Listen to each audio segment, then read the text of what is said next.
하나님께서 기뻐 받으실 줄 압니다.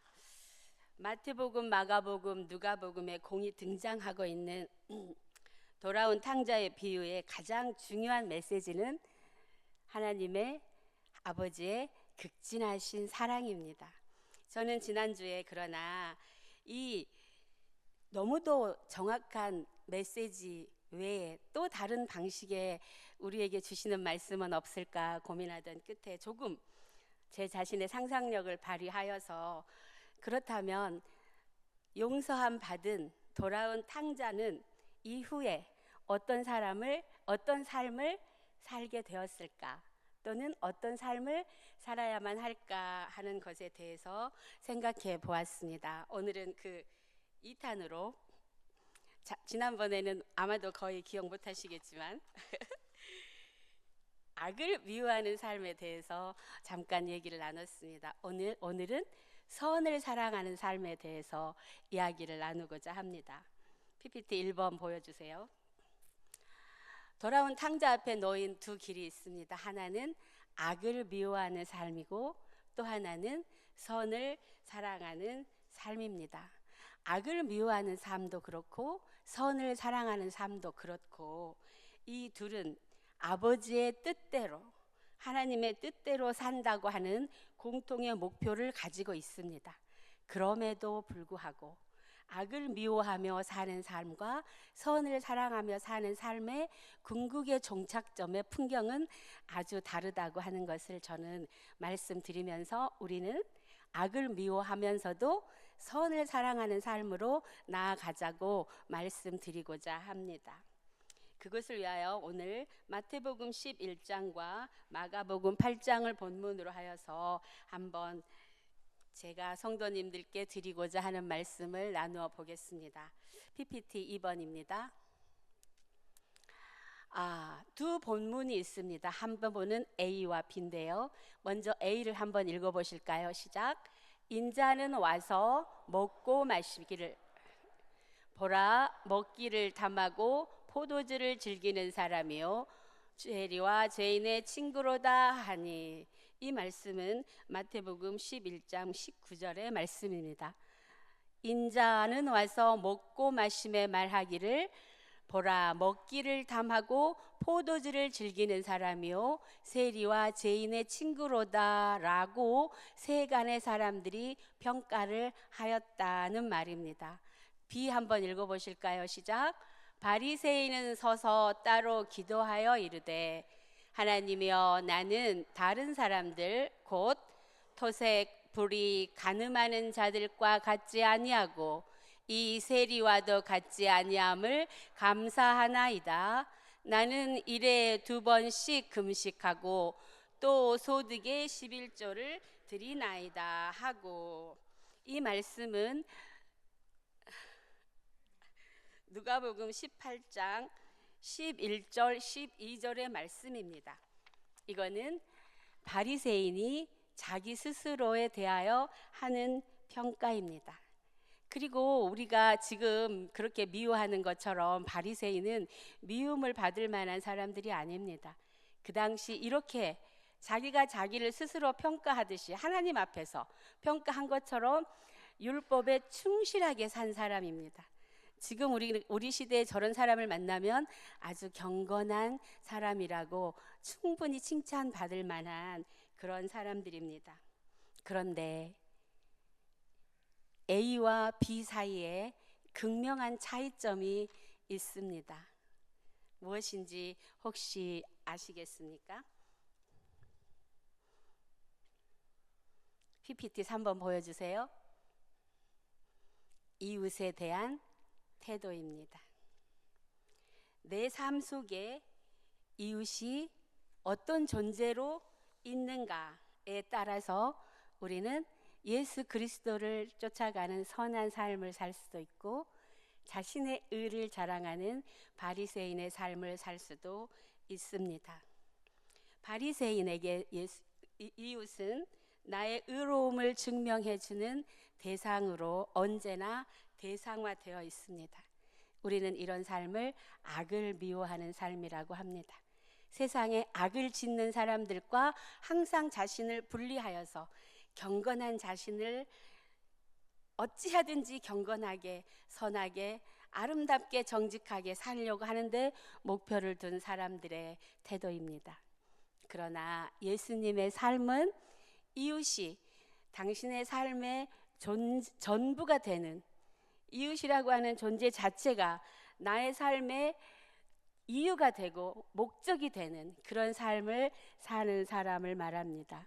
이런 삶을 일컬어 저는 선을 사랑하는 삶이라고 말씀드리고 싶습니다. 사랑하는 성도 여러분의 삶에 이웃은 어떤 존재인지요? 이웃을 나는 어떻게 보고 있는지, 이웃이 나에게 어떤 존재인지에 따라서 나는 악을 미워하는 사람으로 살고 있는지, 선을 사랑하는 예수의 삶을 쫓아가는 사람인지가 판가름 난다고 저는 생각합니다. 선을 사랑하는 삶에는 당연히 악을 미워하는 삶이 전제되어 있습니다. 그런데도 악을 미워하는 삶은 어떤 삶인가? 율법에 자신을 가두는 굉장히 소극적인 삶입니다. 반면에 선을 사랑하는 삶은 어떤 삶인가? 악을 미워하는 데서 멈추지 않고 한 걸음 더 나아가서 율법보다 더 커지는 매우 적극적인 삶을 사는 사람을 말합니다. 악을 미워하는 삶은 자칫 잘못하면 자기 연민이나 자책에 빠지기 쉽습니다. 우리는 모두가 우리 안에 죄성을 가지고 있기 때문에 그렇습니다. 이 죄성은 언제나 우리로 하여금 과거로 회귀하게 하는 속성이 있어서 늘 자기 검열을 하게 만듭니다. 그리고 우리는 때로 자기 검열하는 것을 겸손이라고 착각하기도 합니다. 부족한 자신을 끝없이 탓하며 끊임없이 과거의 잘못을 호출하는 삶은 역설적이게도 궁극에는 자기의 의를 의지하는 바리새인의 삶이 되고 마는 필연성을 갖습니다. 그러나 하나님은 우리에게 전혀 다른 길을 제시하십니다. PPT 4번입니다. 아모스 5장 15절과 24절의 말씀에서 저는 그 힌트를 얻었습니다. 함께 읽어보실까요? 너희는 악을 미워하고 선을 사랑하며 성문에 서 정의를 세울지어다. 만군의 하나님 여호와께서 혹시 요셉의 남은 자를 불쌍히 여기시리라. 오직 정의를, 공의를. 아멘. 사랑하는 성도 여러분, 하나님께서 원하시는 악을 미워하고 선을 사랑하는 삶은 정의를 세우고 공의를 펼치는 삶입니다. 자기의 의, 자기의 연민에 갇혀 있는 삶이 아닙니다. 오히려 적극적으로 세상을 향하여 사랑을 실현해내는 삶입니다. 그래서 그 과정 속에서 저질러질 수밖에 없는 실수나 잘못 따위가 문제가 되지 않습니다. 바울 또한 이 권면을 우리에게 하고 있습니다. 왜? 선을 사랑하며 살 때 우리가 저지를 수밖에 없는 실수와 잘못이 문제가 되지 않는가? 사랑은 허다한 허물을 덮기 때문입니다. PPT 5번 보여주세요. 함께 읽습니다. 시작. 사랑에는 거짓이 없나니 악을 미워하고 선에 속하라. 형제를 사랑하여 서로 우애하고 존경하기를 서로 먼저 하며 부지런하여 게으르지 말고 열심을 품고 주를 섬기라. 소망 중에 즐거워하며 환난 중에 참으며 기도에 항상 힘쓰며 성도에 쓸 것을 공급하며 손 대접하기를 힘쓰라. 너희를 박해하는 자를 축복하라. 축복하고 저주하지 말라. 즐거워하는 자들과 함께 즐거워하고 우는 자들과 함께 울라. 서로 마음을 같이 하며 높은 데 마음을 두지 말고 도리어 낮은 데 처하며 스스로 지혜 있는 채 하지 말라. 아멘.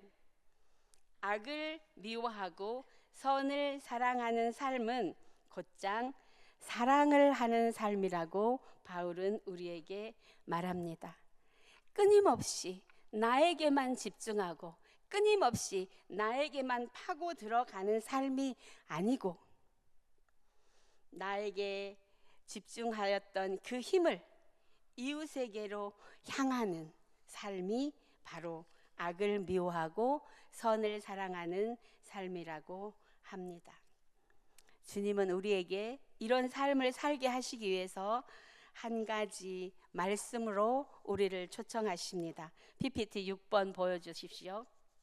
마가복음 8장 34절에서 35절 말씀입니다.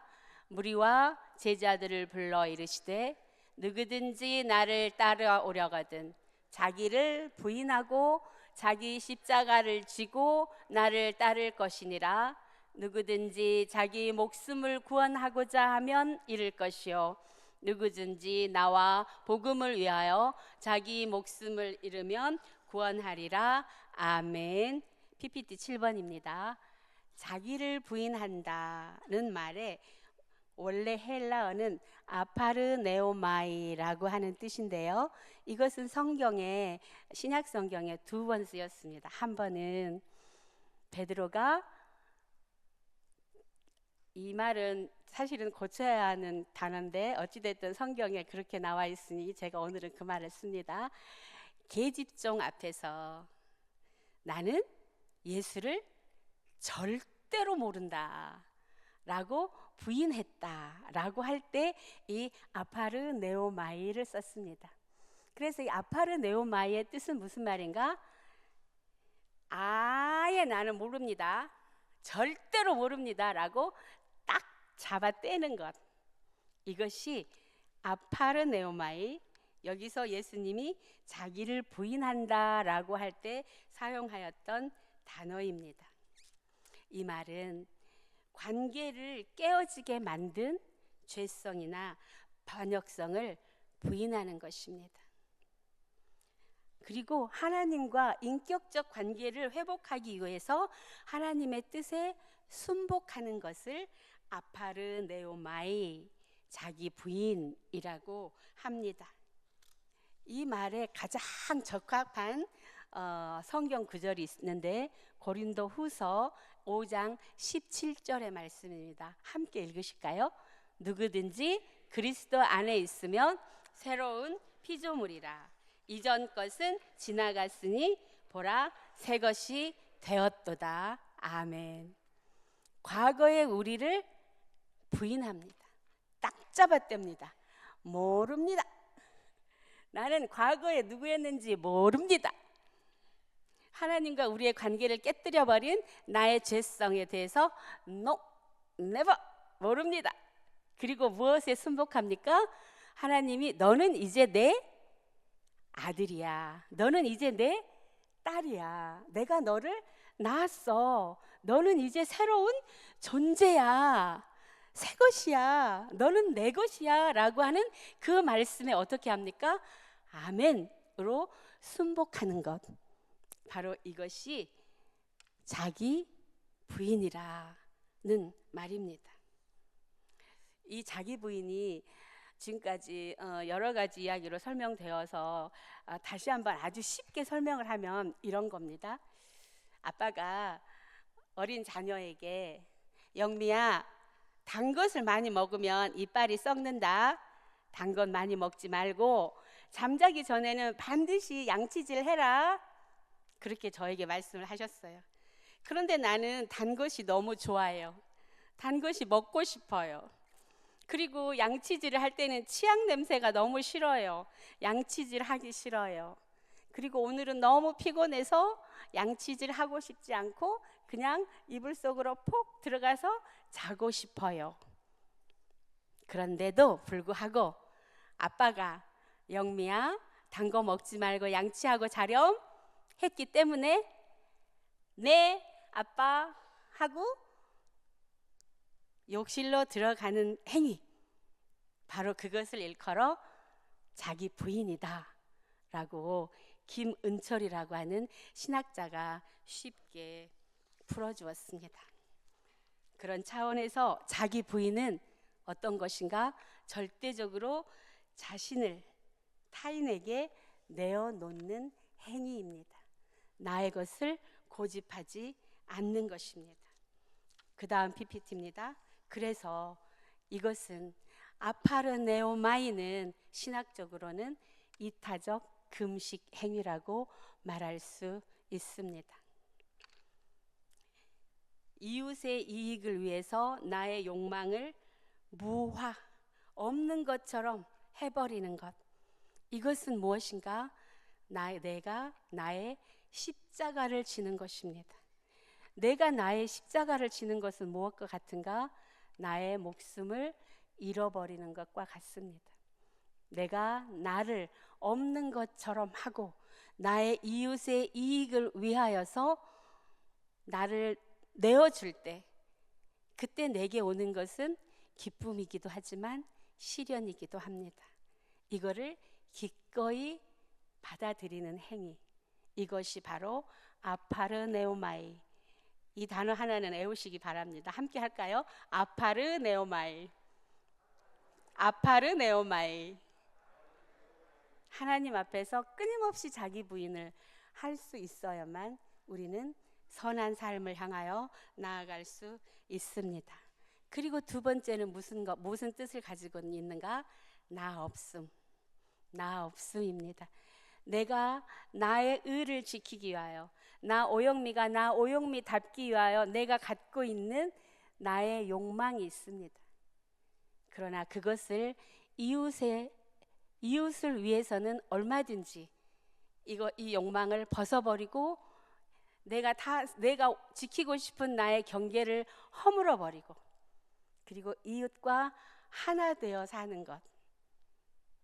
예수 그리스도가 이 땅에 하나님이심에도 불구하고 이 땅에 오셔서 세상 사람들에게 아이고 저 사람은 먹는 거를 탐하고 포도주를 즐기는 세리와 죄인의 친구야 라는 평가를 아무렇지도 않게 오히려 기쁘게 받아들이면서 살았던, 자기 자신을 이웃에게 그대로 내어주었던 나 없음의 삶, 이것이 바로 자기 부인의 삶이라고 하는 것입니다. 그래서 이 자기 부인의 삶은 다른 말로 하면은 이사야 선지자가 말하는 나의 기뻐하는 금식. 사랑하는 성도 여러분, 금식은요, 목숨을 하나님 앞에 내어놓는 행위입니다. 나는 지금부터 곡기를 끊고 오직 하나님의 말씀만을 듣겠습니다 라고 하는 결단은 나는 죽어도 좋습니다. 내 목숨은 지금부터 내 거 아니고 하나님의 것입니다 라고 하는 고백에서 시작되는 것이거든요. 그래서 사실 금식은 자기 목숨을 잃어버리는 행위입니다. 제가 항상 성도님들께 시간에 딱 맞춰 하겠다고 하면서도 그걸 못 맞춰서 오늘은 이사야서는 집에 가서 한번 읽어보시기 바랍니다. 나의 기뻐하는 금식은 하면서 시작하는 거 있죠. 우리 성도님들 너무 좋아하는 거, 흉악의 결박을 풀어주며 하는 거, 오늘 그 말씀 한번 읽어보시기 바랍니다. 바로 이 삶, 나의 기뻐하는 금식은 어떤 삶인가? 흉악의 결박을 풀어주고 멍에의 줄을 끌어주고 줄인 자에게 먹을 것을 주고, 그리고 멍에와 손가락질과 허망한 말을 제하여 버리고 줄인 자에게 네 심정을 동하고 괴로워하는 자의 마음을 만족하게 하는 것, 이것이 바로 하나님이 하나님 앞에서 목숨 걸고 하나님 뜻대로 살겠다고 하는, 선을 향하여 지금부터 선한 삶을 따라 살겠다고 하는 자들의 삶이라고 주님은 우리에게 그렇게 말씀하십니다. 사랑하는 성도 여러분, 하나님을 사랑하는 자는 악을 미워하는 자입니다. 그러나 거기서 멈추지 마시고 선을 사랑하는 자의 자리까지 나아가시기를 바랍니다. 이 진정한 말의 시련은 무언가? 우리의 삶이 철저히 이타적인 삶으로 이행되어질 때 이 말은 그 진정한 의미가 실현되는 것입니다. 예수님은 이 땅에 오셔서 사람들에게 저 사람은 먹을 걸 탐하고 포도주를 좋아하는 죄인과 세리의 친구다 라는 별명을 가지셨습니다. 이 말은 다시 말해서 어떤 삶인가요? 이웃을 향하여 자신을 다 내어 주었기 때문에 예수라고 하는 존재가 갖는 어떤 독특성이 없는 그런 삶을 사셨다는 것을 말합니다. 하나님은 우리에게 이미 선언하셨습니다. 너는 내 것이고 너는 이미 새로운 피조물이 되었다.